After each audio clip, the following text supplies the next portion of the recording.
श्री स्वामी समर्थ. आज मी तुम्हाला मला स्वामी समर्थांचा आलेला अनुभव सांगणार आहे. बघा, नीट ऐका.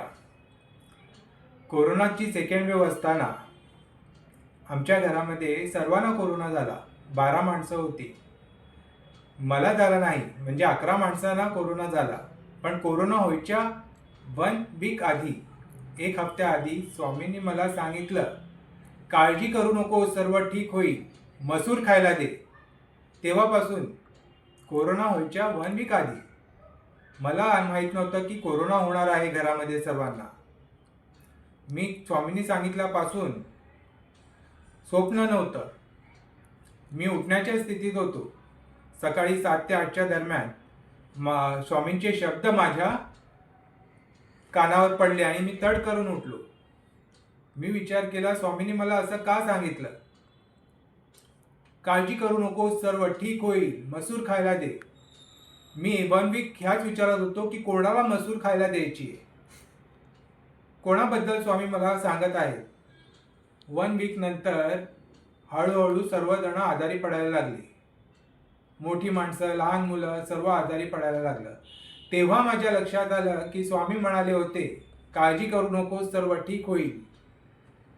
आणि तेव्हा माझ्या माइंडमध्ये प्रकाश पडला आणि मी निश्चिंत झालो. स्वामींनी वचन दिलं आहे, काळजी करू नको, सर्व ठीक होईल.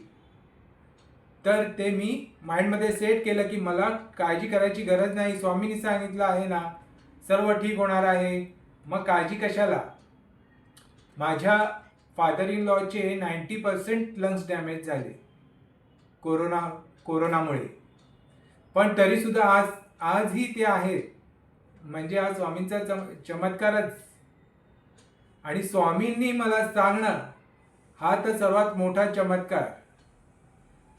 माझी आणि स्वामींची जास्त ओळखही नव्हती, जास्त नामस्मरणही होतं. नवीन नवीन ओळख झाली होती. म्हणजे स्वामी आणि मी नुकताच नामस्मरणामध्ये आलो होतो. स्वामींचं नामस्मरण करायला लागलो होतो. तर अशी मला स्वामींची मोठी प्रचिती आणि स्वामींचं मोठं पाठबळ मला आमच्या कुटुंबाला मिळालं. आणि तुम्हालाही जर स्वामींचं असं पाठबळ हवं असेल, स्वामींची साथ हवी असेल, तर नामस्मरण करायला सुरुवात करा. हे असं मोठं, आजही सर्व सुरक्षित आहेत. आमच्या घरामध्ये एकालाही काही प्रॉब्लेम झाला नाही. सर्व सुरक्षित आहेत. सर्वांचं रक्षण स्वामींनी केलं. पण हे चमत्कार तुम्हाला ऐकून